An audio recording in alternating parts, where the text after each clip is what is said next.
সবাই কি ক্লিয়ার শুনতে পাচ্ছেন বাবা? জি জি স্যার। স্যার, শুনতে পারছি। Sir clear clear. ওকে, ঠিক আছে। ধন্যবাদ। তাহলে আমি শুরু করি। যার সমস্যা হচ্ছে হয়তো নেটওয়ার্ক প্রবলেম, তার ওখানে রেকর্ডিং পাবেন, সমস্যা নেই। প্রাণপ্রিয় শিক্ষার্থীবৃন্দ, আপনাদের ডিপ্লোমা ইন প্যারামেডিক্যাল প্রোগ্রাম 1 বছর মেয়াদী প্রোগ্রামের আজকে মানে প্যারামেডিক্যাল প্রোগ্রামের মেইন ক্লাস প্রায় প্রায় 80% ক্লাস কেয়ার গিভিং এর সঙ্গে আপনাদের কমপ্লিট হয়ে গেছে।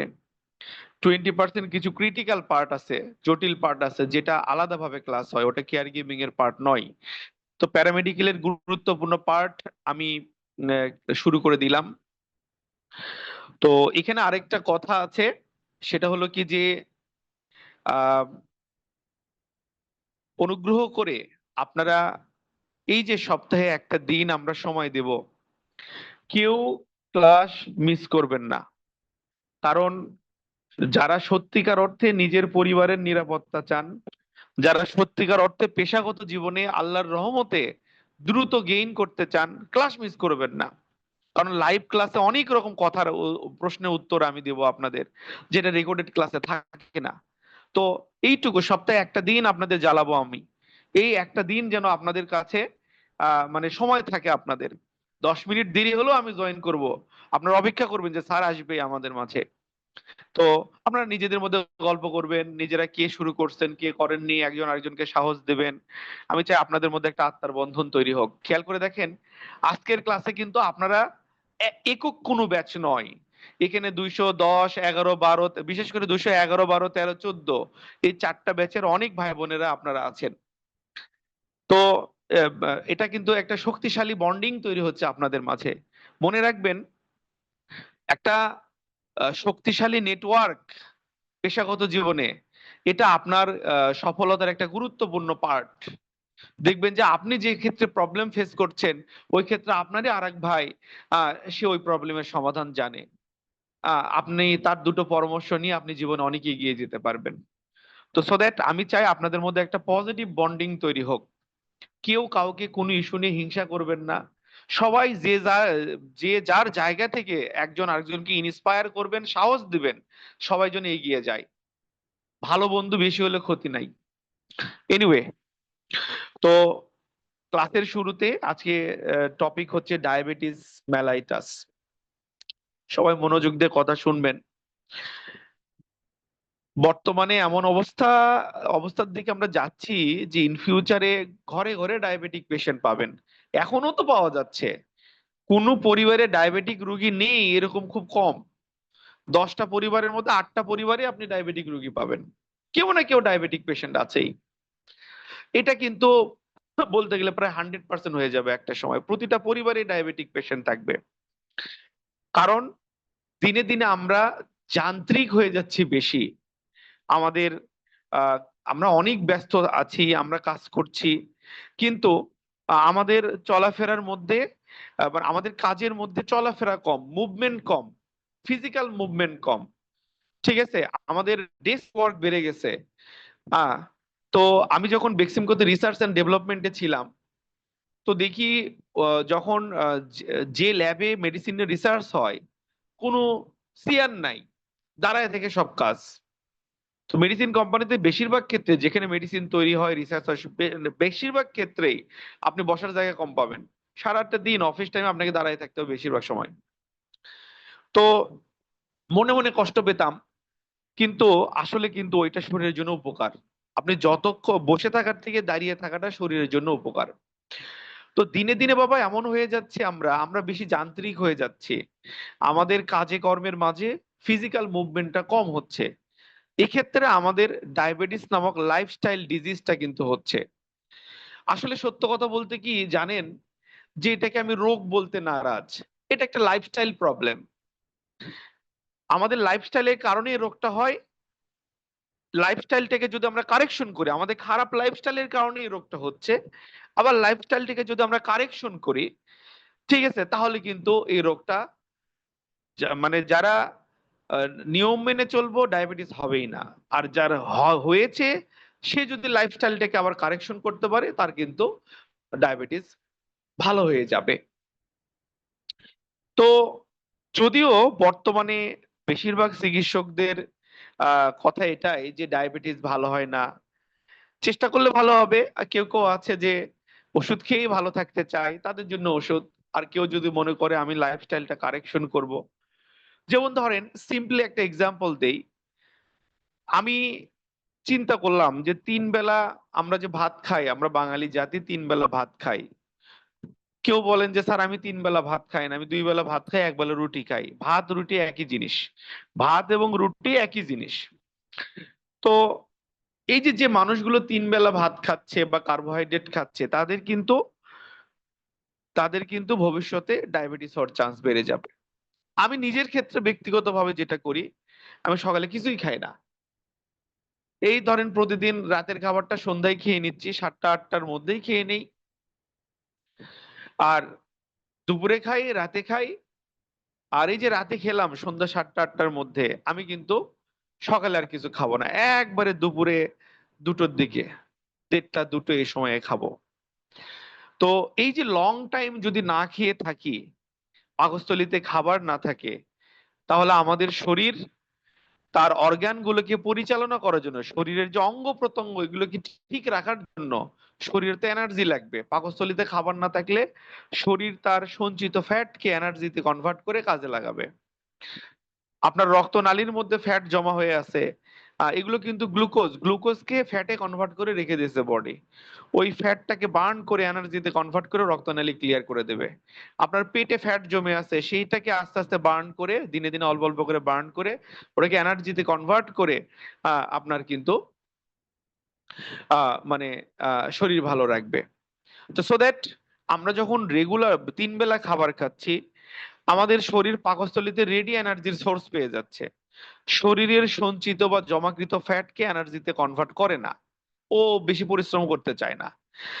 তো আমরা যখন লং টাইম না খেয়ে থাকবো, তখন কিন্তু শরীর যখন দেখবে যে আপনি রেগুলার আপনি লং লং টাইম না খেয়ে থাকছেন, এই যে রাত 8টায় খেয়ে পরের দিন দুপুর 2টায় খাওয়া, কয় ঘন্টা হলো? ওটাতে 9টা 10টা 11টা 12টা 1টা 2টো 3টা 4টা 5টা 6টা 8টা 9টা 10টা 11টা 12টা 1টা 2টো, মোটামুটি প্রায় 16 ঘন্টা 17 ঘন্টা নাকি? হ্যাঁ, ধরেন প্রায় 16 ঘন্টা। এই যে 16 17 ঘন্টা আপনি না খেয়ে থাকলেন, বিশ্বাস করেন বডিতে অটোফেজি হবে। শরীরের আপনার ভালো কোষগুলো খারাপ কোষগুলোকে মেরে ফেলবে, খেয়ে ফেলবে। শরীরের উপকারী ব্যাকটেরিয়া গুলো অপকারী ব্যাকটেরিয়াকে ধ্বংস করে দেবে। সবকিছু মিলিয়ে বডি রিফ্রেশ হবে এবং আপনি আপনার শরীর থেকে টক্সিন গুলো বের হয়ে যাবে এবং আপনি ভালো থাকবেন। মহান আল্লাহর রহমতে দেখেন, বয়স 41 চলছে, আল্লাহর রহমতে কোনো ডায়াবেটিস বা কোনো হার্টের সমস্যা, কোনো উচ্চ রক্ত কিচ্ছু নাই, আল্লাহর রহমতে ভালো আছি। এটা আপনাদেরই দোয়া। তো আমি কিন্তু 2 বেলা খাই, দুপুরে আর রাতে। হ্যাঁ, বিকাল সন্ধ্যায় হালকা কার্বোহাইড্রেট ফ্রি কোনো নাস্তা হতে পারে, হয়তো পেয়ারা খেলাম একটা, বা এক মুঠো বাদাম খেলাম, বা এমন কিছু খেলাম যে ফ্যাটটা আমার কোনো ক্ষতি করবে না, সেটা। তো এইরকম আর কি। তো আল্লাহ ভালো রাখছে বাবা, সুস্থ রাখছে। তো আমি চাই যে আমরা কার্বোহাইড্রেট ইনটেক কমিয়ে দেই। তো আমি মূল আলোচনায় ফিরে আসব। ডায়াবেটিস মেলাইটাস, সংক্ষেপে আমরা ডায়াবেটিস রোগ বলছি। ডায়াবেটিস এমন একটা রোগ, হ্যাঁ, এই রোগে কি হচ্ছে? ডায়াবেটিস কাহাকে বলে যদি সিম্পলি আমি আপনাকে বলি, একজন মানুষের রক্তে গ্লুকোজের মাত্রা, বা একজন মানুষের শরীরে গ্লুকোজের মাত্রা বেড়ে যাওয়াকেই ডায়াবেটিস বলে। একজন মানুষের রক্তে সুগার বা গ্লুকোজের মাত্রা বেড়ে যাওয়াকে আমরা ডায়াবেটিস বলছি। নর্মাল কত? খালি পেটে একজন মানুষের 3.5 থেকে 5.5, এটা নর্মাল। আর ভরা পেটে নাস্তা করার 2 ঘন্টা পর 8-এর নিচে থাকতে হবে, সেটা হচ্ছে নর্মাল। তো একজন মানুষের খালি পেটে 3.5 থেকে 5.5 নর্মাল সুগার লেভেল। ধরেন আজকে রাত 8টায় খেয়েছেন, কাল সকাল 8টা হোক 9টা হোক, মিনিমাম 12 ঘন্টা না খেয়ে থাকতে হবে। তাহলে কাল পরের দিন কাল সকাল 8টা বা 9টা 10টা 12 14 ঘন্টা হলেও ক্ষতি নাই। তো এই যে আজ রাত 8টায় খেয়ে কাল সকাল 8টা বা 9টায় আপনি ব্লাড স্যাম্পল দিলেন ল্যাবে, তো খালি পেটে যদি ব্লাড সুগার 3.5 থেকে 5.5 এই রেঞ্জের মধ্যে থাকে, তার মানে আপনার ডায়াবেটিস নাই। খালি পেটে ব্লাড স্যাম্পল দেওয়ার পর আপনি পেট ভরে নাস্তা করেন, নাস্তা যখন শেষ হবে ওই মুহূর্ত থেকে ঘড়ি ধরে 2 ঘন্টা পর, ওই মুহূর্তে নাস্তা করা যখন শেষ হবে, নাস্তা করা যখন শুরু করবেন তখন না, নাস্তা করা যখন শেষ হলো ওই মুহূর্ত থেকে ঘড়ি ধরে 2 ঘন্টা পর, সামান্য কম বেশি হলে ক্ষতি নাই, হ্যাঁ, 2 ঘন্টা পর আপনার রক্তের সুগার বা আপনার ব্লাড সুগার যদি 7 মিলিমোল, সরি 11.1 মিলিমোল বা তার বেশি হয়, তখন সেটাকে আমরা ডায়াবেটিস বলবো। নর্মাল কি? নর্মাল হচ্ছে ওই যে 8-এর কম, 8-এর কম। তাহলে খালি পেটে কত? খালি পেটে 3.5 থেকে 5.5 নর্মাল। কত হলে ডায়াবেটিস? খালি পেটে 7 মিলিমোল বা তার বেশি হলে ডায়াবেটিস। তাহলে বলতে পারেন স্যার এই যে 5.5-এর পরে এবং 7-এর নিচ পর্যন্ত এটা কি? এটা হচ্ছে প্রি ডায়াবেটিক স্টেজ, এটা হলো প্রি ডায়াবেটিক স্টেজ। আবার নাস্তা করার 2 ঘন্টা পরে ব্লাড সুগার 8-এর নিচে হলে নর্মাল, আবার 11.1 বা তার বেশি হলে ডায়াবেটিস। তাহলে কারো যদি 8 হয়, 9 হয়, 10 হয়, 8-এর নিচে নর্মাল, তার মানে 8 তো নর্মাল নয়, ঠিক আছে? 8.5 হলো, 9 হলো, 10 হলো, এই যে 8 থেকে 11-এর নিচ পর্যন্ত এটা হচ্ছে প্রি ডায়াবেটিক স্টেজ। তাহলে একজন মানুষের খালি পেটে ব্লাড সুগার কত হলে নর্মাল? 3.5 থেকে 5.5, আর নাস্তা করার 2 ঘন্টা পর 8-এর নিচে থাকতে হবে, সেটা হচ্ছে নর্মাল। তাহলে স্যার ডায়াবেটিস 3.5 কাকে থেকে বলে? 3.5 বাবা থেকে 5.5, স্যার এটা তো লেখা নাই স্যার। আছে আছে, নিচে আছে, আমি বলে দিচ্ছি, এমনি আগে গল্প শেষ করি। আচ্ছা,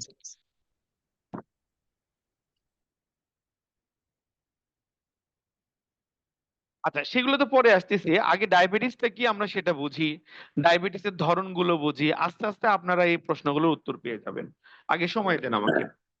তো আমি মূল আলোচনায় ফিরে আসি, ডায়াবেটিস কাকে বলে? একজন মানুষের রক্তে গ্লুকোজের মাত্রা বা সুগারের মাত্রা বা চিনির মাত্রা যদি নর্মাল থেকে বেশি হয়ে যায় তখন সেটাকে ডায়াবেটিস বলবো। তাহলে নর্মাল কত? খালি পেটে 3.5 থেকে 5.5 নর্মাল, 7 হলে ডায়াবেটিস, আর তার মাঝখানে থাকলে প্রি ডায়াবেটিক। আচ্ছা, আবার নাস্তা করার 2 ঘন্টা পর 8-এর নিচে থাকলে নর্মাল, তাহলে আবার 11.1 বা তার উপরে হলে ডায়াবেটিস, তাহলে তার মাঝখানে থাকলে কি হবে? Pre diabetic stage. দেখেন বলা হচ্ছে ডায়াবেটিস একটি হরমোন জনিত রোগ। ইনসুলিন নামক হরমোনের অভাব এবং এর অকার্যকারিতার কারণে দেহের মেটাবলিজম বিঘ্নিত হলে দেহের অধিকাংশ কোষে গ্লুকোজের অভাব হয় ও রক্তে গ্লুকোজের পরিমাণ বেড়ে যায়। রক্তে গ্লুকোজের পরিমাণ বেড়ে যাওয়াই হচ্ছে ডায়াবেটিস মেলাইটাস। আবার নিচে কি বলা আছে? হিউম্যান বডিতে বা মানুষের শরীরে ব্লাড সুগার যদি নর্মাল রেঞ্জের চেয়ে বেশি হয় তখন সেটাকে ডায়াবেটিস বলা হয়। আমি একটু আগে কিন্তু বলে দিলাম সেই কথা। আমি আপনাদের কথা আলোচনাটাকে আরো সহজ করে দেই। বিষয়টা হলো কি বাবা, আমরা যে খাবারই খাই সেখান থেকে ফাইনাল প্রোডাক্ট হিসেবে গ্লুকোজ উৎপন্ন হয়।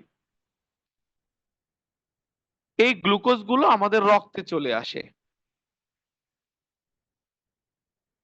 আমাদের রক্তের মধ্যে ইনসুলিন নামক একটা হরমোন আছে। এই ইনসুলিন নামক হরমোন রক্তের এই গ্লুকোজের সঙ্গে বাইন্ড করে, গ্লুকোজকে ধরে ধরে আমাদের পুরো শরীরের কোষগুলোতে পৌঁছে দেয়, কোষগুলোর মধ্যে ঢুকে দেয়। আমাদের একজন মানুষ হচ্ছে মানে মানে কি বলা যায় যে কোটি কোটি কোষের সমষ্টি।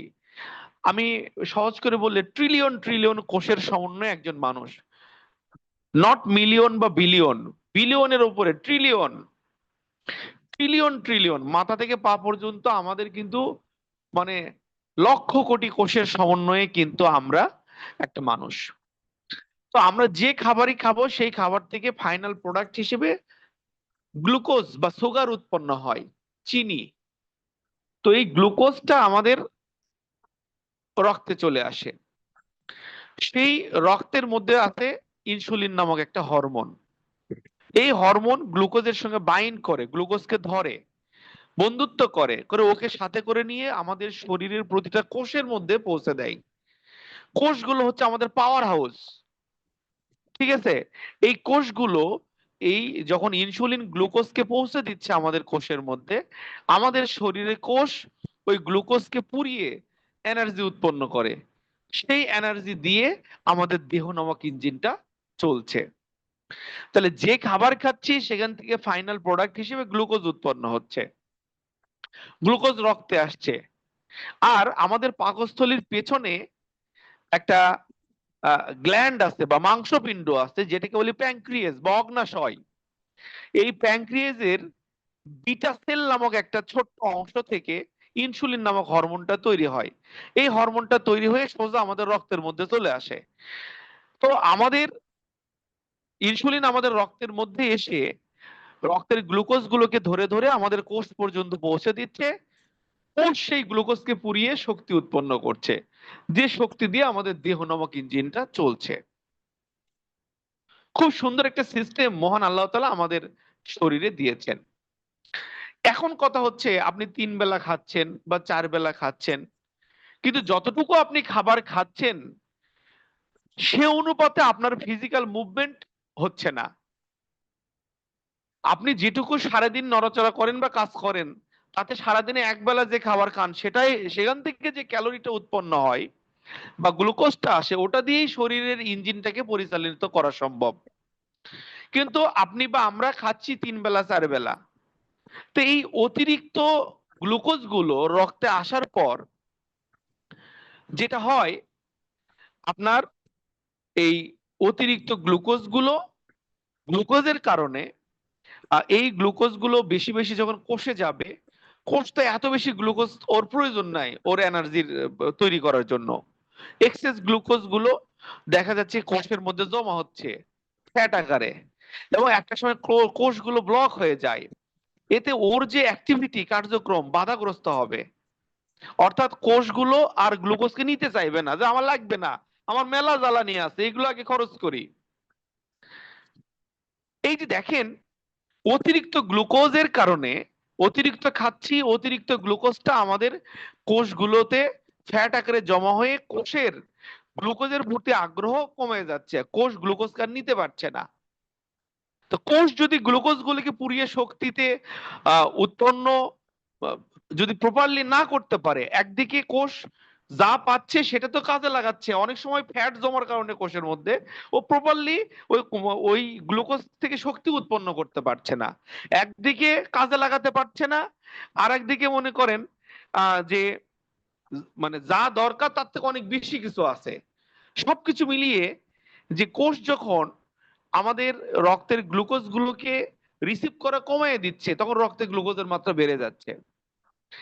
আবার দেখেন, রক্তের অতিরিক্ত গ্লুকোজ গুলো এগুলো মানে ইনসুলিন নামক হরমোনের যে রিসেপ্টর গুলো আছে, ও ইনসুলিন যে হাত দিয়ে গ্লুকোজের সঙ্গে বাইন্ড করে ধরে ধরে নিয়ে যায়, দেখা যাচ্ছে ওই ইনসুলিন ইনসুলিনের রিসেপ্টর গুলোর মধ্যে ওগুলোতে কোষ মানে এই যে মানে গ্লুকোজ গুলো ফ্যাট আকারে জমা হয়ে যায়। শেষমেশ ইনসুলিনও গ্লুকোজের সঙ্গে ঠিক মতো বাইন্ড করে গ্লুকোজটাকে নিয়ে জায়গা মতো পৌঁছে দেবে, সেটাও পারে না। আপনি যে হাত দিয়ে কাজ করবেন ওই হাতটা যদি অকেজো হয়ে যায় তাহলে তো ওই হাতে কাজ করতে পারবেন না। তাহলে আমরা যে খাবারই খাচ্ছি সেখান থেকে একটা ফাইনাল প্রোডাক্ট হিসেবে গ্লুকোজ উৎপন্ন হচ্ছে। গ্লুকোজ উৎপন্ন হয়ে কোথায় আসতেছে? আমাদের রক্তের মধ্যে আসতেছে। আর রক্তের ইনসুলিন গুলো গ্লুকোজ গুলোকে ক্যাচ করে ধরে ধরে শরীরের কোষগুলোতে পৌঁছে দিচ্ছে। আমাদের শরীরের কোষগুলো সেই গ্লুকোজকে বার্ন করে পুড়িয়ে শক্তি উৎপন্ন করছে, যে শক্তি দিয়ে দেহ নামক ইঞ্জিনটা চলছে, আমরা বেঁচে আছি। এখন অতিরিক্ত গ্লুকোজের কারণে ইনসুলিনের রিসেপ্টর গুলো, ইনসুলিন যে হাত দিয়ে গ্লুকোজের সঙ্গে বাইন্ড করবে, গ্লুকোজকে ধরে ফেলবে, ওই হাতে ফ্যাট জমে যাচ্ছে, ইনসুলিন গ্লুকোজ গুলোকে ক্যাচ করতে পারছে না অতিরিক্ত গ্লুকোজের কারণে। আবার অতিরিক্ত গ্লুকোজ আমরা বাবা আমাদের শরীরের অর্গান গুলো আমাদের মানে বাঙালি জাতির মতো লোভী না, যা দরকার তাও নিচ্ছে, যা দরকার নাই তাও নিচ্ছে। মনে করেন যে কি, যে কোন এক মন্ত্রীর সারা বিশ্বে 500টা বাড়ি, ওরে বাবা, একজন মানুষের জীবনে কি 500টা বাড়ি দরকার আছে? ও পারলে মনে করেন একটা রাষ্ট্র কিনে ফেলবে বাংলাদেশকে সাইজ করে। তো বলেন, একটা দুইটা বাড়ি হতে পারে, 500টা বাড়ি, নাম বলতে চাই না, এগুলো কিন্তু সত্য ঘটনা। তো বাবা, আমাদের শরীর তো ন্যাচারাল, এটা মহান আল্লাহর দান। ও ওই পলিসি বোঝে না, দুর্নীতি বোঝে না। ও আমাদের শরীরের কোষগুলোর যেটুকু গ্লুকোজ প্রয়োজন ওইটুকু নেবে, অতিরিক্তটা কিন্তু ও নিতে চাইবে না। তো অতিরিক্ত গ্লুকোজ গুলো যখন কোষ নিতে চাচ্ছে না, তখন তো রক্তে রক্তে ওই গ্লুকোজ গুলো ঘোরাফেরা করবে। আবার যদি কোষ কোনো কারণে নেয়ও, সেগুলোকে রাখবে কোথায়? ওই যে কোষের মধ্যেই ফ্যাট আকারে জমা রাখতেছে। তো ওই যে আপনার বাড়িতে প্রয়োজনীয় জিনিসের পাশাপাশি অপ্রয়োজনীয় জিনিস যখন বেশি হবে, তখন কিন্তু নিজের বাড়িতে আপনি ঠিক মতো নিজের কাজই করতে পারবেন না, আপনার নিজের চলাফেরারই সমস্যা হবে। ধরেন আপনার স্টোর রুম, সেখানে আপনি প্রয়োজনীয় চাল ডাল কিছু রাখেন। এখন দেখা যাচ্ছে যে দুনিয়ার যা কিছু আছে স্টোর রুমের মধ্যে নেশা রাখেন। একটা সময় দেখা যাচ্ছে আপনি স্টোর রুমের মধ্যে আপনি নিজেই ঢুকতে পারতেছেন না। একই কেস শরীরের ক্ষেত্রেও তাই। তো অতিরিক্ত আমরা খাচ্ছি 3 বেলা বেশি, কিন্তু আমাদের শরীরের মুভমেন্ট কম, নড়াচড়া কম, ফিজিক্যাল অ্যাক্টিভিটি আমাদের কমে গেছে। আমরা হাঁটতে চাই না, আমরা অল্পতেই গাড়িতে চড়ি, রিক্সায় চড়ি, ফিজিক্যাল অ্যাক্টিভিটিস আমরা করি না।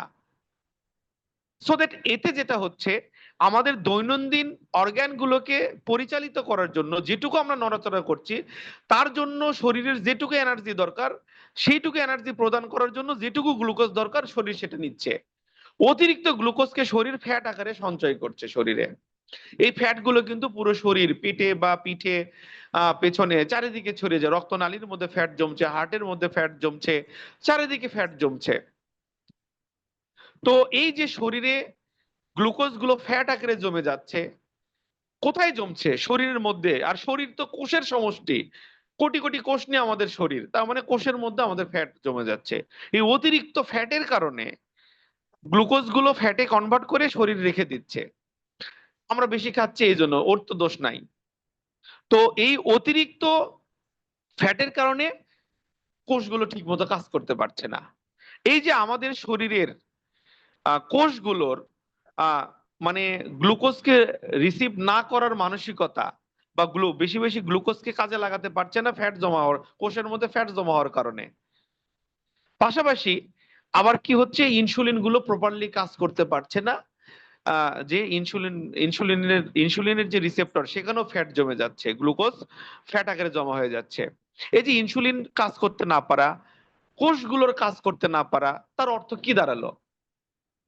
আপনি আপনি ট্রেন থেকে নেমেছেন প্রচুর মালামাল নিয়ে, হাজার হাজার যাত্রী ট্রেন থেকে নামলো প্রচুর মালামাল নিয়ে, কিন্তু আপনি ট্রেন থেকে নেমে দেখলেন আপনার এত বড় বড় লাগেজ, কিন্তু আপনার হয়তো একটা বা দুইটা কুলি দরকার। এই হাজারো যাত্রীকে সার্ভিস দেওয়ার জন্য মনে করেন 100টা কুলি দরকার, কিন্তু কুলি আছে 20টা, বা কুলিরা কাজ করছে না, ধর্মঘট হ্যান ত্যান। তখন কিন্তু আপনার পক্ষে আপনার অনেক ভারী ভারী লাগেজ গুলো টানা হেঁচড়া করে, এটা কিন্তু সো মাচ চ্যালেঞ্জিং হয়ে যাবে, বা লাগেজের স্তূপ হয়ে যাবে স্টেশন এরিয়াতে, একটা জটলা পাকবে, একটা মানে বিব্রতকর সিচুয়েশন তৈরি হবে। ঠিক ওই রকম আমরা 3 বেলা যে খাবার খাচ্ছি, সেই খাবার থেকে ফাইনাল প্রোডাক্ট হিসেবে গ্লুকোজ উৎপন্ন হচ্ছে। গ্লুকোজ উৎপন্ন হয়ে আমাদের রক্তে আসছে। আমাদের শরীরের ইনসুলিন নামক হরমোন, এটা আবার গ্লুকোজ গুলোকে ধরে ধরে কোষ পর্যন্ত নিয়ে যাচ্ছে, কোষ সেটাকে পুড়িয়ে শক্তি উৎপন্ন করছে, যে শক্তি দিয়ে আমরা বেঁচে আছি। এখন কোষের মধ্যে ফ্যাট জমা হয়ে, ইনসুলিন রিসেপ্টরে ফ্যাট জমা হয়ে, ইনসুলিন ঠিক মতো গ্লুকোজকে ক্যাচ করতে পারছে না, বা ইনসুলিন যদি কোনো রকম গ্লুকোজ গুলোকে ধরে কোষ পর্যন্ত নিয়ে যায়, আমাদের শরীর বলতেছে মেলা মেলা গ্লুকোজ আছে, মানে মেলা গ্লুকোজ আমার কাছে আছে, আর লাগবে না। কোষ গ্লুকোজকে রিসিভ করতে পারছে না বা নিচ্ছে না। সবকিছু মিলিয়ে কি হচ্ছে, ফাইনালি রক্তের মধ্যে গ্লুকোজটা বেড়ে যাচ্ছে। কারণ শরীরের কোষগুলো গ্লুকোজকে কাজে লাগাবে। কোষ যদি গ্লুকোজকে কাজে লাগাতে না পারে, তাহলে রক্তের মধ্যে গ্লুকোজ বেড়ে যাবে। তাহলে একজন মানুষের রক্তে কেন এবং কিভাবে গ্লুকোজের পরিমাণ বেড়ে যাচ্ছে, এই গল্পের মাধ্যমে আশা করি আপনারা বুঝতে পারছেন।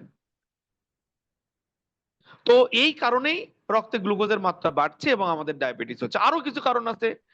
ওভারওয়েটের কারণে, অতিরিক্ত ফ্যাটিনেসের কারণে দেখা যাচ্ছে আমাদের পাকস্থলীর পেছনে যে প্যানক্রিয়াস নামক গ্ল্যান্ড আছে, অগ্নাশয়, ওটার বিটা সেল নামক একটা জায়গা থেকে ইনসুলিন তৈরি হয়। ওই মানে অতিরিক্ত ওভারওয়েটের কারণে প্যানক্রিয়াসের বিটা সেল নষ্ট হয়ে যায়, ঠিক মতো ইনসুলিন প্রোডাকশন করতে পারে না। ওর যা প্রোডাকশন ক্যাপাসিটি, প্রোডাকশন হয়তো 50% হচ্ছে বা একবারে বন্ধ হয়ে যাচ্ছে। বেশিরভাগ ক্ষেত্রে প্রোডাকশন কমে যায়, একবারে বন্ধ হয় না, বেশিরভাগ ক্ষেত্রে প্রোডাকশন কমে যায়।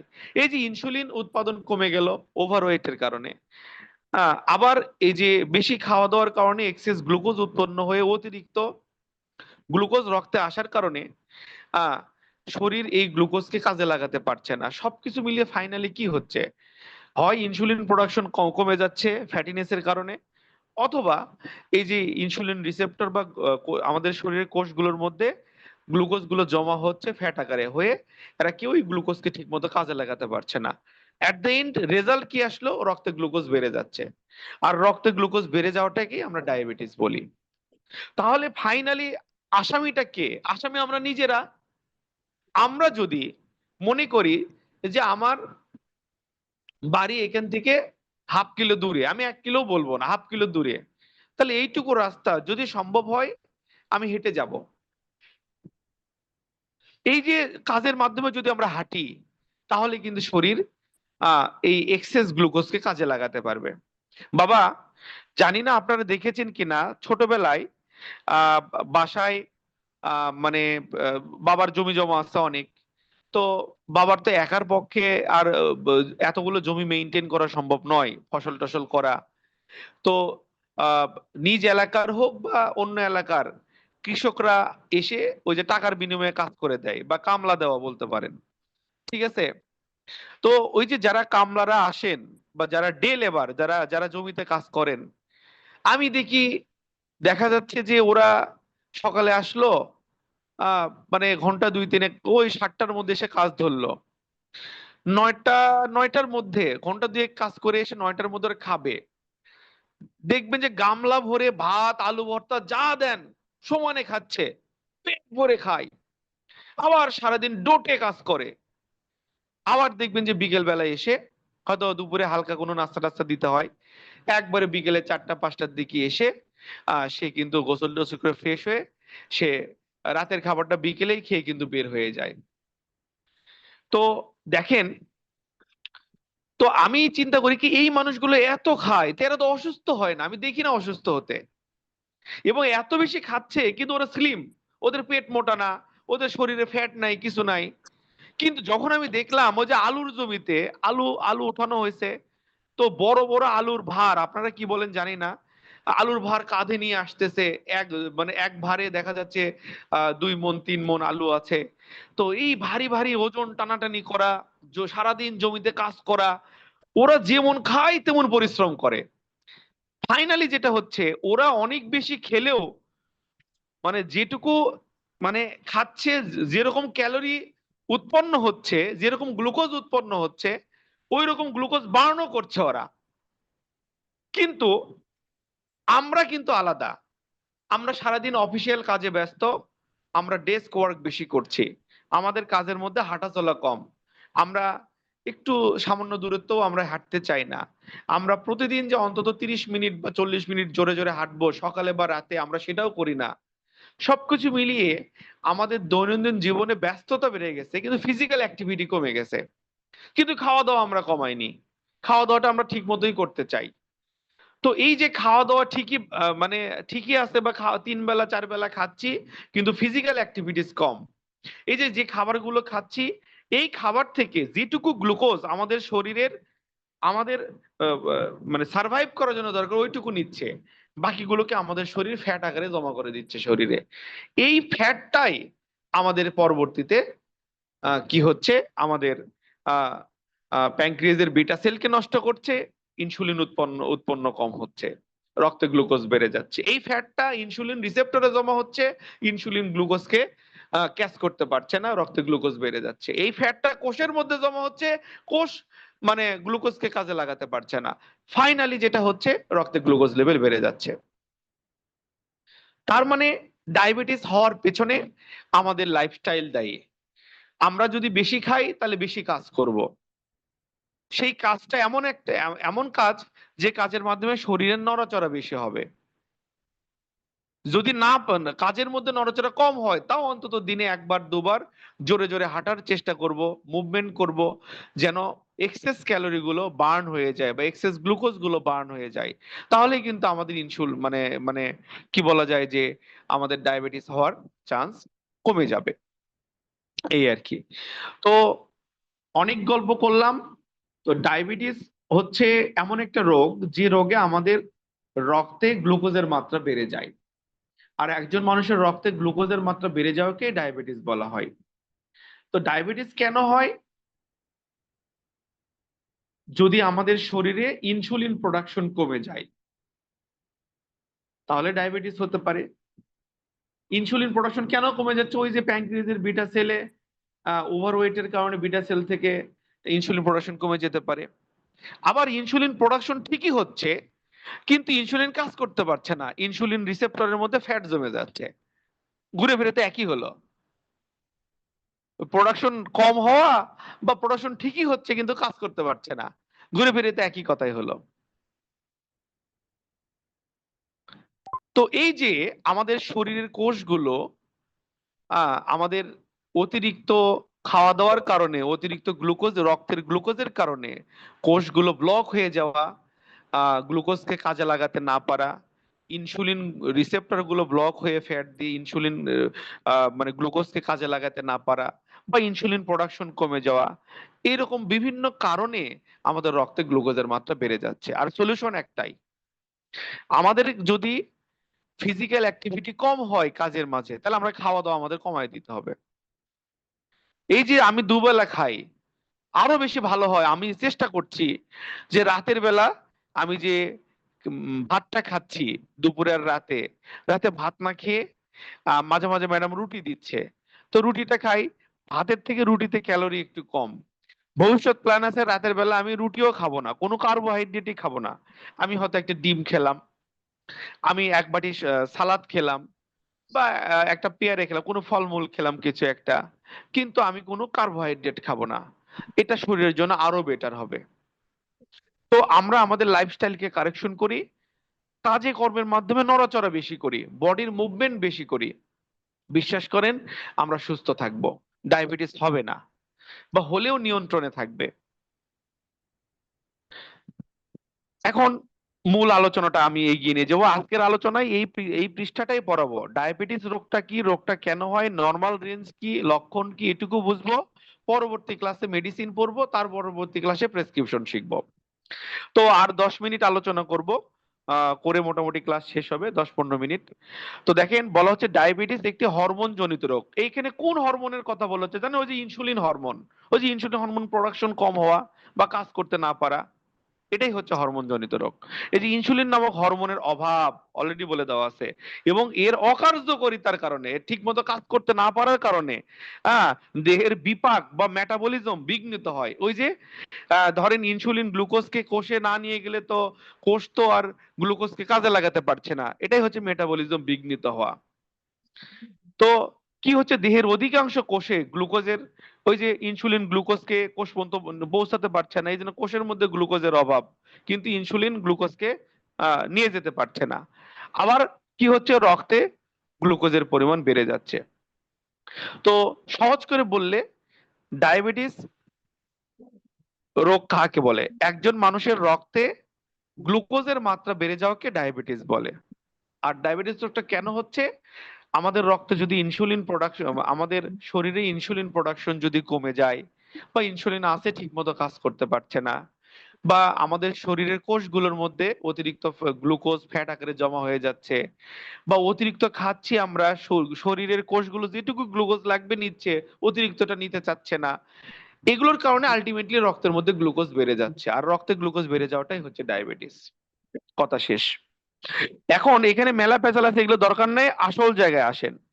According to Bangladesh diabetic association, Bangladesh diabetic অ্যাসোসিয়েশনের তথ্য অনুযায়ী ডায়াবেটিস কাহাকে বলে? দেখেন, একজন মানুষ অভুক্ত অবস্থায়, মানে খালি পেটে, তার রক্তে গ্লুকোজ লেভেল যদি 7 মিলিমোল বা তার বেশি হয়, আর ওই অভুক্ত বা না খাওয়া মানুষটাকে যদি আমরা 75 গ্রাম গ্লুকোজ আমরা মিটার দিয়ে 75 গ্রাম মেপে নেব, নিয়ে 1 গ্লাস পানিতে মিক্স করে যদি খাওয়াই দেই খাওয়ার 2 ঘন্টা পর, অথবা সে পেট ভরে নাস্তা করবে, নাস্তা করার 2 ঘন্টা পর যদি 11.1 মিলিমোল বা তার বেশি পাই তখন সেটাকে ডায়াবেটিস বলবো। তাহলে ডায়াবেটিস কাকে বলে? বাংলাদেশ ডায়াবেটিক অ্যাসোসিয়েশন বলছে একজন মানুষের খালি পেটে রক্তে গ্লুকোজের মাত্রা যদি 7 মিলিমোল বা তার বেশি হয় এবং 75 গ্রাম গ্লুকোজ খাওয়ার 2 ঘন্টা পর অথবা পেট ভরে নাস্তা করার 2 ঘন্টা পর যদি 11.1 মিলিমোল বা তার বেশি হয় রক্তে গ্লুকোজের মাত্রা, তখন সেটাকে আমরা ডায়াবেটিস বলবো। এখন কথা হচ্ছে ডায়াবেটিসের বিভিন্ন মানদণ্ড বা রেশিও এখানে দেওয়া আছে। দেখেন HbA1c, এটা নিয়ে পরে কথা বলছি। নিচের গুলো দেখেন আরবিএস। আরবিএস কে বলা হয় র্যান্ডম ব্লাড সুগার। বিএস কে কি বলা হচ্ছে? র্যান্ডম ব্লাড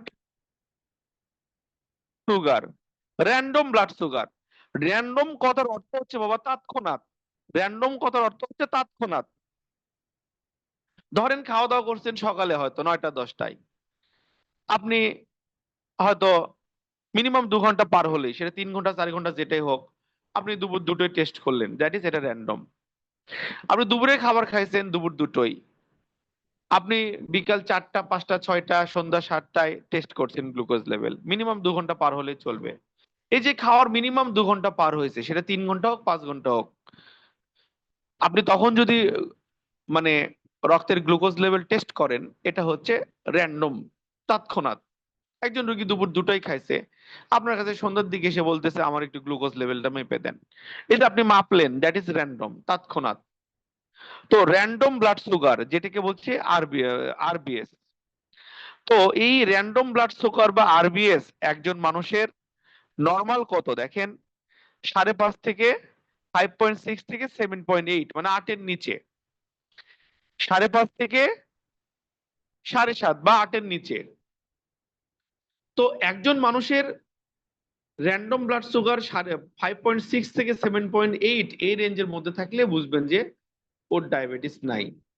যখনই 7.8 এর উপরে হবে, 8, 9, 10 যেটাই হোক, বুঝবেন যে সম্ভবত তার ডায়াবেটিস হয়ে গেছে, কিন্তু কনফার্ম নয়। কিভাবে কনফার্ম করবেন?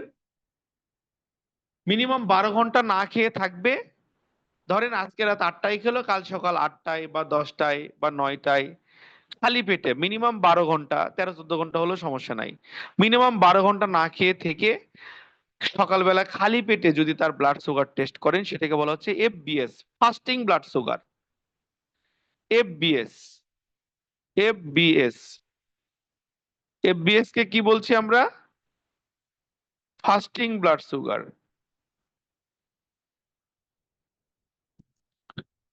এফ বিএস, এফ অর্থ হচ্ছে ফাস্টিং, বি কথার অর্থ হচ্ছে ব্লাড, আর এস অর্থ হচ্ছে sugar.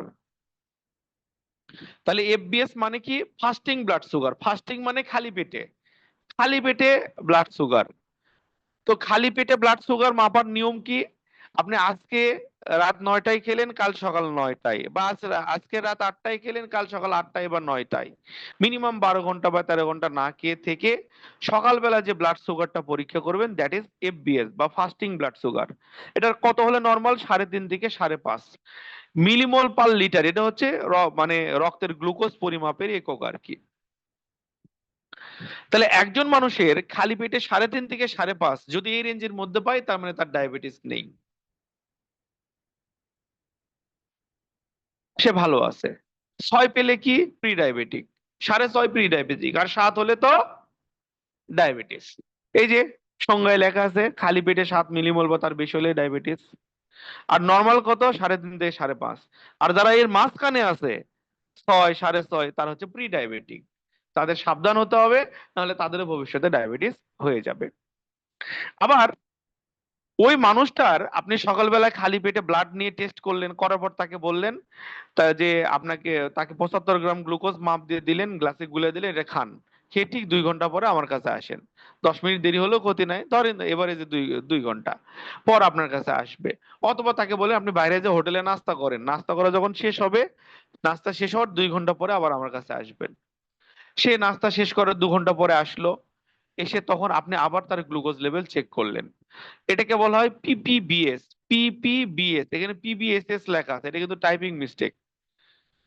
P P B S. P কথার অর্থ হচ্ছে পোস্ট, তারপরে তারপরের পি কথার হচ্ছে প্রান্ডিয়াল, PRANDIAL, প্রান্ডিয়াল। আর বি কথার অর্থ হচ্ছে ব্লাড, আর এস কথার অর্থ হচ্ছে সুগার।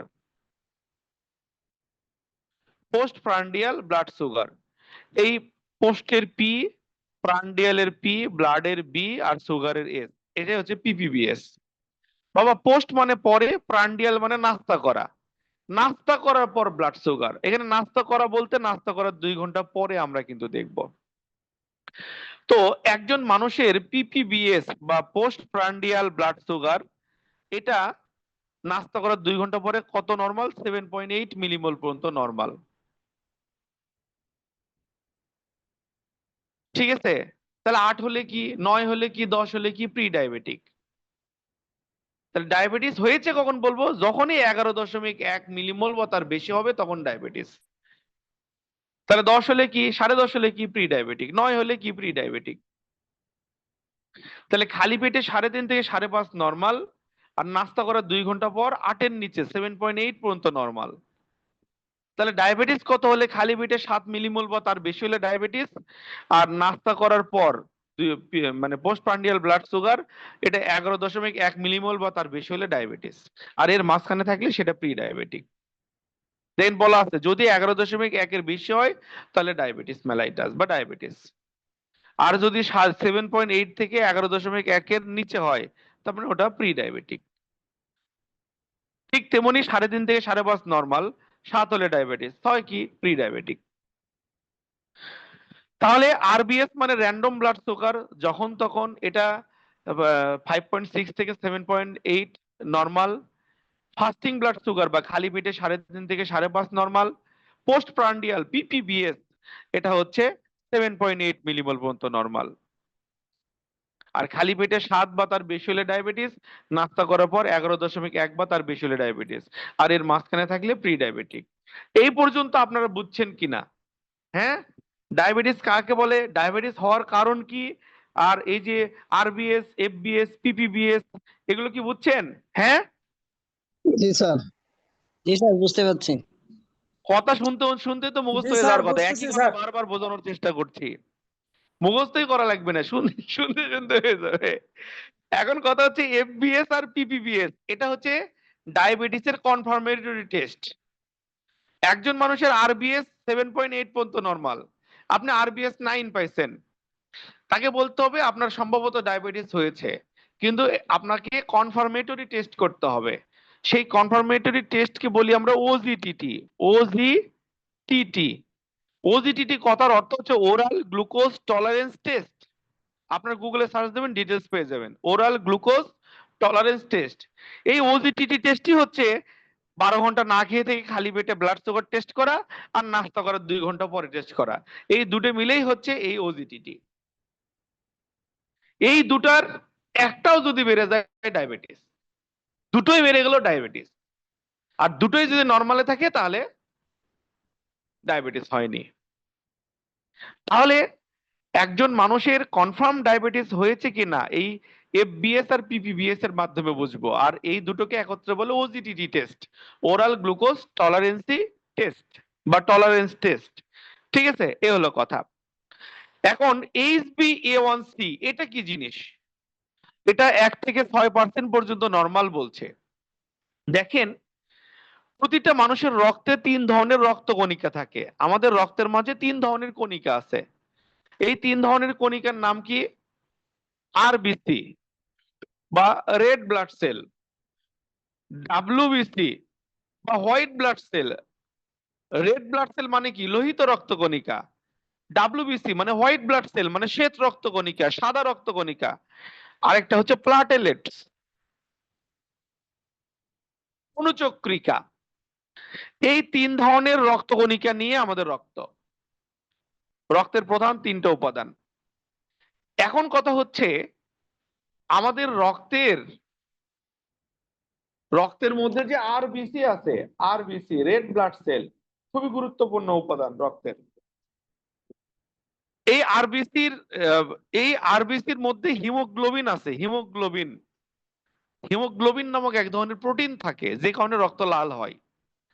আমাদের রেড ব্লাড সেল বা লোহিত রক্তকণিকার মধ্যে হিমোগ্লোবিন নামক এক ধরনের প্রোটিন থাকে। এই প্রোটিন জাতীয় উপাদানের কারণে আমাদের রক্ত লাল। আমাদের রক্তের এই হিমোগ্লোবিন নামক প্রোটিনের সঙ্গে আমাদের রক্তের সুগারের একটা বন্ধুত্ব আছে। আমাদের রক্তের হিমোগ্লোবিন রক্তের সুগারের সঙ্গে বাইন্ড করে গলা ধরে পুরো শরীর ঘুরে বেড়ায়। তো HbA1c হচ্ছে, এটাকে বলি আমরা গ্লাইকোসাইলেটেড হিমোগ্লোবিন টেস্ট। গ্লাইকোসাইলেটেড হিমোগ্লোবিন টেস্ট, ঠিক আছে। আমাদের লোহিত রক্তকণিকা বা লাল রক্তকণিকা, এটার আয়ু হচ্ছে 120 দিন। 120 দিন বাঁচে, 4 মাস বাঁচে। তো এই যে লোহিত রক্তকণিকার প্রধান উপাদান হচ্ছে হিমোগ্লোবিন। তো HbA1c এমন একটা টেস্ট, এটা হচ্ছে চোট ধরার টেস্ট। কিরকম ধরেন, যে যদি কোনো রোগীর HbA1c এটা 6%-এর বেশি পান, সেটা 10 পান, 12 পান, 15 পান, 20 পান, যেটাই পান, যত বেশি পাবেন বুঝবেন যে বিগত 4 মাস ওই রোগী অনিয়ম করছে, সে নিয়ম মানেনি। অনেক রোগী দেখবেন যে আপনার কাছে এসে বলবে যে আমি খুব নিয়ম মানি। ও দেখবেন যে আপনার কাছে আসার 7 দিন আগে থেকে খাওয়া দাওয়া কন্ট্রোল করবে। ওরা আপনাকে এসে গ্লুকোজ মাপবে, দেখবেন যে গ্লুকোজ লেভেল তো নরমালি আছে, সবই ঠিক আছে। আপনি কনফিউজড হয়ে যাবেন যে ডাক্তার সাহেব আমি সুস্থ হচ্ছি না, আমি আরাম পাচ্ছি না, ভালো লাগতেছে না, ঠিক আছে। আপনাকে কনফিউজড করে ফেলবে রোগী। আপনি আরবিএস করে দেখেন, মোটামুটি কন্ট্রোলে আছে, পিপিবিএস কন্ট্রোলে আছে, বা এফবিএস সবই কন্ট্রোলে আছে, কিন্তু রোগীর আহ শরীরে সমস্যা, সে হাতে পায়ে সেন্স কম পায়, হাত পা জ্বালা পোড়া, বা শরীর দুর্বল লাগা, বিভিন্ন রকম ডায়াবেটিসের সিমটমস তার মধ্যে আছে। রোগী স্যাটিসফাইড নয়। তখন আপনি যদি বুদ্ধি করে রোগীকে HbA1c টেস্টটা যে আপনি একটু ভালো কোনো ল্যাব থেকে করে নিয়ে আসেন, HbA1c যদি আপনি 1 থেকে 6%-এর মধ্যে পান, বুঝবেন যে ও সত্য কথা বলতেছে। এই 6%-এর কাছাকাছি থাকলে বুঝবেন হ্যাঁ ঠিক আছে, মোটামুটি নিয়ম মানছে। 6%-এর মধ্যে থাকলে বুঝবেন যে ও সত্যি অনেক ভালো করে নিয়ম মানছে। আর 6%-এর কাছাকাছি থাকলে না ঠিক আছে, কিছুটা নিয়ম মানছে।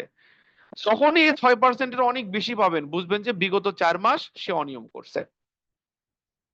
সো দ্যাট এই HbA1c টেস্টকে বলা হচ্ছে গ্লাইকোসাইলেটেড হিমোগ্লোবিন টেস্ট। এমন একটা টেস্ট, এই এই এই এই টেস্টের পার্সেন্টেজ যত বেশি হবে, চিকিৎসক বুঝবে যে বিগত 4 মাস সে তত বেশি অনিয়ম করছে, তার রক্তে গ্লুকোজের মাত্রা বেশি ছিল।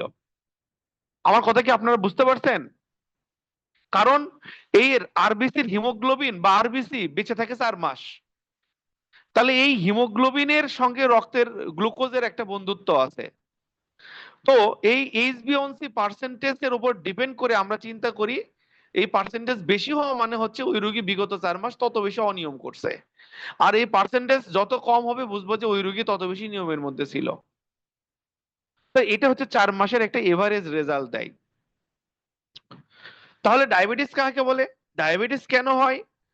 ডায়াবেটিক অ্যাসোসিয়েশনের মধ্যে ডায়াবেটিস বলতে কি বুঝি, HbA1c কি, আরবিএস কি, এফবিএস কি, পিপিবিএস কি, প্রি ডায়াবেটিক কি, আমরা কিন্তু সব বুঝেছি। আপনারা ভিডিওটা পরবর্তীতে আরেকবার দেখবেন। আমি আর 2 মিনিট দেব ডায়াবেটিক রোগের লক্ষণগুলো নিয়ে একটু 2-3 মিনিট আলোচনা করে আমি আজকের ক্লাস শেষ করে দেব, দিয়ে আপনাদের প্রশ্নোত্তর পর্ব শুরু করব। একদিনে বেশি ডোজ দিলে মাথা ঘুরে যাবে, আস্তে আস্তে মাথার মধ্যে ইনপুট দেব, কোনো সমস্যা নাই।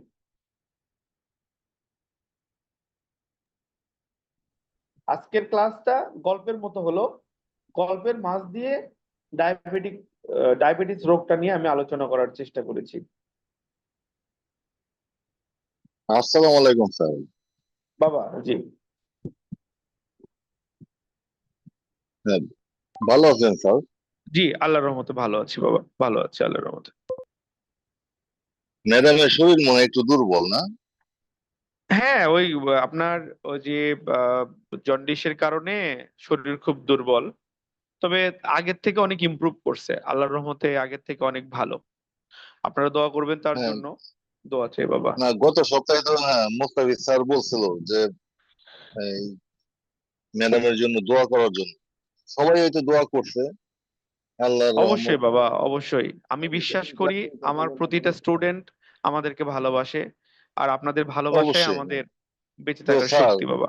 ইনশাল্লাহ। জি যে বাবা, জি, আমরা হ্যাঁ। তো এখন এই যে নতুন একটা ব্যাচে এখন এই যে ক্লাস করতেছি, তো স্যার আমরা এই যে টাকাটা, হ্যাঁ, এই কার কাছে পাঠাবো? বাকি ওই যেমন একই নিয়ম আমি বাবা, ছিলাম হলো। ওই একই নিয়ম। ধরেন আহ আগামী মাসের অগাস্টের 10 তারিখের মধ্যে ওই যে ম্যাডামকে আপনারা বেতন দিতেন না, ওই ম্যাডামের নাম্বারে টাকা দিয়ে খালি একটা স্ক্রিনশট দিয়ে রাখবেন, মেসেজ দিয়ে রাখবেন।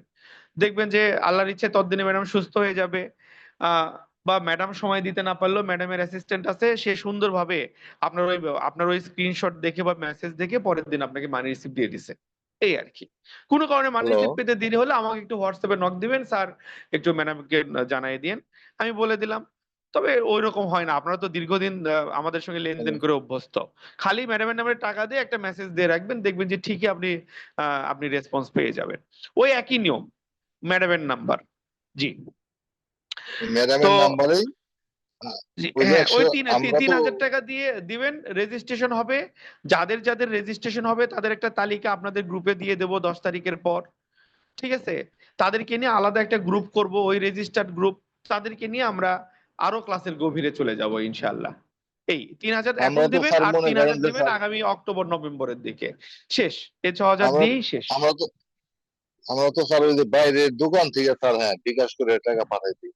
ওই হ্যাঁ, হ্যাঁ, স্ক্রিনশট হ্যাঁ। কিভাবে দেবো স্যার? লাগবে না, খালি মেসেজ দেবেন, ম্যাডাম এত নাম্বার থেকে টাকা পাঠাইছি, তাহলেই তো হয়ে যাবে। যে দোকান তাহলে থেকে টাকা পাঠাবেন নাম অত ঠিকানা কিছু যদি লাগবে না। বলে দিই। হ্যাঁ, হ্যাঁ, হ্যাঁ। আপনি খালি এইটুকু করবেন যে টাকা দিয়ে ম্যাডামকে মেসেজ দিন, ম্যাডাম আমি এত নাম্বার থেকে আপনাকে এত টাকা পাঠাইছি, ফ্রি হয়ে মানি রিসিপ্ট দিয়ে দেন, বাস। আপনি বাইরের দোকান থেকে পাঠালেও তো কোন নাম্বার থেকে পাঠাইলেন ওটা দোকানদারকে বললেই তো আপনাকে কাগজে লিখে দেবে, তাই না? সেটাই আপনি হুম হুম, ম্যাডামকে অবশ্যই। মেসেজে দিয়ে দেবেন। জি।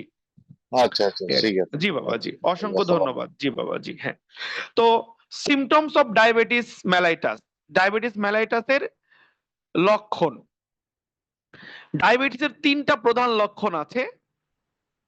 প্রথমত হচ্ছে ঘন ঘন ও অতিরিক্ত প্রস্রাব হওয়া। এটাকে বলি মেডিকেলের ভাষায় আমরা এক্সেসিভ ইউরিনেশন, বেশি বেশি প্রস্রাব করা। ঠিক আছে? তারপরে খুব বেশি পিপাসা লাগা বা প্রচুর পরিমাণে পানি খাওয়া, পানির প্রতি টান বাড়বে তার, বেশি বেশি পিপাসা লাগবে। অতিরিক্ত ও অস্বাভাবিক ক্ষুধা পাওয়া, বেশি বেশি ক্ষুধা পাওয়া, তার খাবারের প্রতি টেন্ডেন্সি বেশি থাকবে। এই যে বেশি বেশি খাবার খাওয়ার ইচ্ছা জাগা, বেশি বেশি পিপাসা লাগা বা পানি খাওয়া, পানির প্রতি আগ্রহ বেড়ে যাওয়া, আর অতিরিক্ত প্রস্রাব, এক্সেসিভ ইউরিনেশন, এক্সেসিভ থার্স্ট বা পানির প্রতি পিপাসা বেড়ে যাওয়া, আর এক্সেসিভ হাঙ্গার, খাবারের প্রতি আগ্রহ বেড়ে যাওয়া, ক্ষুধা বেশি লাগা। এই 3টা জিনিস ডায়াবেটিসের প্রধান লক্ষণ। কিন্তু বাস্তব জীবনের অভিজ্ঞতায় বলি, কোন রোগী এসে এই কথা বলে না, বলে যে আমার প্রস্রাব স্বাভাবিক। কারণ সারাদিনে যদি নর্মালি আপনি 10 বার প্রস্রাব করেন, ওর মধ্যে আরো 5 বার প্রস্রাব বেশি হলে আপনি হয়তো টের পাচ্ছেন না অতটা, কারণ কাজের মধ্যে আপনি ব্যস্ত থাকেন, অতটা হয়তো রাতের বেলা একটু বুঝতে পারবেন, হয়তো দিনের বেলা অত বোঝার বুদ্ধি নাই। তো এই জন্য বোঝা মুশকিল। আবার খাওয়া দাওয়ার পার্থক্যটাও মানুষ ওইভাবে অতটা বুঝতে পারে না। তো অনেক রোগী এসে বুঝছেন কিছুই বলে না, খালি একটা কথা বলে যে স্যার ইদানিং আমার খাওয়া দাওয়া ঠিকই আছে, রুচি টুচি ভালো আছে, খাওয়া দাওয়া ভালো আছে, অনেক ভালোই খাচ্ছি, কিন্তু আমার শরীর খুব দুর্বল লাগে। এই যে খুবই গুরুত্বপূর্ণ পয়েন্ট, যে রুগীর খাওয়া দাওয়া স্বাভাবিক, খাচ্ছে ভালোই, কিন্তু শরীরে এনার্জি কম পাচ্ছে। এটাকে বলি আমরা জেনারেল উইকনেস, শরীর দুর্বল লাগা। কোন রুগী বয়স 30-এর ওপরে যদি বলে খাওয়া দাওয়া ঠিক আছে কিন্তু শরীর দুর্বল লাগে, ক্লান্তি বেশি লাগছে, দ্যাট ইজ ডায়াবেটিসের একটা গুরুত্বপূর্ণ সিমটম। কিছুই করতে হবে না, আপনাদেরকে সিম্পলি যে খাওয়া দাওয়া যদি মিনিমাম 2 ঘন্টা আগে সে করে থাকে, আপনার গ্লুকোমিটার দিয়ে তার গ্লুকোজ লেভেলটা একটু চেক করেন। গ্লুকোজ লেভেল যদি 7.8 এর নিচে পান তার মানে ভালো। তো যখনই দেখবেন যে 7.8 এর উপরে, সেটা যদি 11-র উপরে হয় তো ডায়াবেটিস, আর যদি 8, 9, 10 এগুলো হয় প্রি ডায়াবেটিক। ঠিক আছে, প্রয়োজনে তাকে বলবেন যে একটু আপনাকে আমি ওজিডিটি করব, খালি পেটে একবার করব, আজকে রাতে খাবার খেয়ে কালকে সকালে এসে একবার আমার কাছে টেস্ট করবেন। আপনি স্ট্রিপ দিয়ে করেন, ল্যাব লাগবে না। আবার নাস্তা করার 2 ঘন্টা পর আরেকবার করেন। এই যে খালি পেটে 3.5 থেকে 5.5, আর হচ্ছে নাস্তা করার পর 7.8, এগুলো হচ্ছে নর্মাল। আর খালি পেটে 7 বা তার বেশি হলে ডায়াবেটিস, আর ভরা পেটে 11.1 বা তার বেশি ডায়াবেটিস, আর এর মাঝখানে থাকলে প্রি ডায়াবেটিক। এই যে রোগীর গ্লুকোজ লেভেল যা পেলেন সে অনুযায়ী ধরেন একজন রোগীর এরকম যে শরীর দুর্বল লাগে, খাওয়া দাওয়া ঠিকই আছে, গ্লুকোজ লেভেল টেস্ট করে দেখলেন খালি পেটে তার 7-এর উপরে, নাস্তা করার পর তার 11-এর উপরে, 12, 13, 14, 18 এরকম, that means say diabetic patient. তাকে বলে দেন যে আপনার ডায়াবেটিস হয়ে গেছে। চিকিৎসা কি? চিকিৎসা আপনাদের তো শেখাবো, টেনশন নাই, আগে বোঝেন। কারণ এই যে 3টা ক্লাস নেবো, এই 3টার মাঝে এই প্যারামেডিক কোর্সের প্রধান আকর্ষণ হচ্ছে এই ডায়াবেটিস ক্লাস। এই 3টা ক্লাসে এগুলো আমি কভার করে দিয়ে আরো গুরুত্বপূর্ণ কিছু টপিক আছে সেগুলো আমি আস্তে আস্তে ধরবো।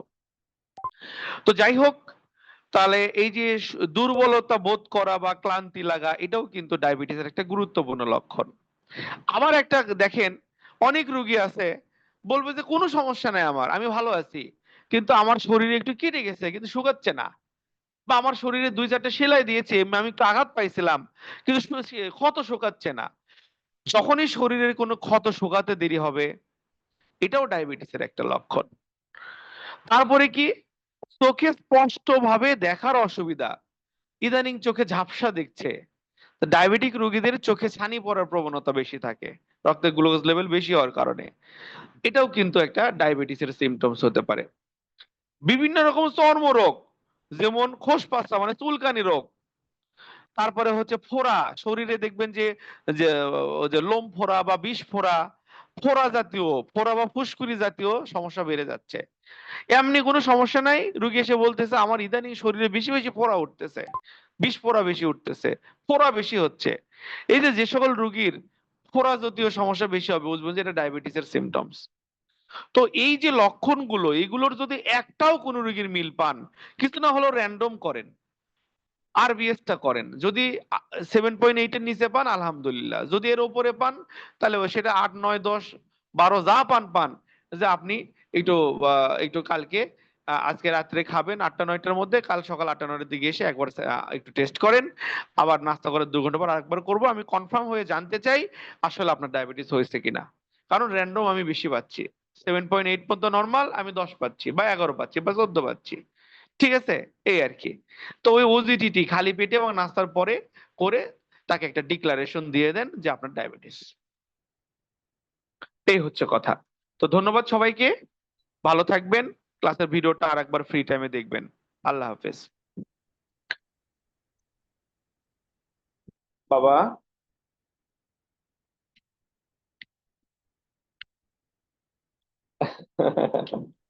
স্যার স্যার ওজনটা কি জানেন, যারা দীর্ঘদিনের ডায়াবেটিক পেশেন্ট তাদের ওজন স্যার কমতে থাকে। হুট করে নতুন স্যার ডায়াবেটিক ওজন কমে তাও না, তবে ওজন কমে যাওয়া ডায়াবেটিসের একটা সিমটম হতে পারে। গুরুত্বপূর্ণ নয়, বাট এইটাকে একটা সিমটম হিসেবে আমরা ধরতে পারি। তবে বেশিরভাগ ক্ষেত্রে ওজন কমে যাওয়াটা পুরনো ডায়াবেটিক রোগী যারা আছে, লং টাইম ডায়াবেটিস, তাদের কিন্তু ওজন কমতে শুরু করে। তো যাই হোক, আমরা আস্তে আস্তে গ্রাজুয়ালি সব জানবো। যে কে যেন স্যার প্রশ্ন করতে চাচ্ছেন? জি বাবা, স্যার হ্যাঁ। একটা প্রশ্ন ছিল, সেটা হলো যে যদি ডায়াবেটিক্স রোগী হঠাৎ করে সুগার নীল হয়ে যায়, তাহলে এই ক্ষেত্রে আমাদের করণীয়টা কি? এই প্রাথমিক ক্ষেত্রে অবস্থা কি? করণীয়, এই যে দেখেন এই যে হাইপোগ্লাইসেমিয়া, এটা হচ্ছে ওই ক্ষেত্রে করণীয়। এটা একটু সাসপেন্স থাক, আগামী ক্লাসে পড়াবো, ঠিক আছে? স্যার বলছি, এটা আহ, স্যার আহ, ওজিডিটি জন্য হচ্ছে যদি এফবিএস যদি কম থাকে, আর হচ্ছে এফবিএস যেটা ইয়েটা ওইটা যদি বেশি থাকে, একটা একটা কম একটা বেশি, তাহলে কি হবে? একটা বেশি হলেও ডায়াবেটিস, দুটো বেশি হলেও ডায়াবেটিস, ও আচ্ছা। দুটোই নরমালে থাকলে ডায়াবেটিস নাই।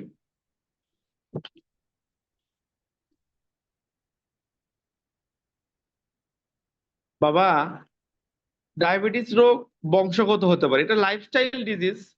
লাইফস্টাইল মানে ইরেগুলার লাইফস্টাইল থেকে এটা হচ্ছে। হ্যাঁ, খাওয়া দাওয়ার সঙ্গে মানে আমাদের বডিকে ফিজিক্যাল মুভমেন্ট কম হওয়ার কারণে এটা হচ্ছে।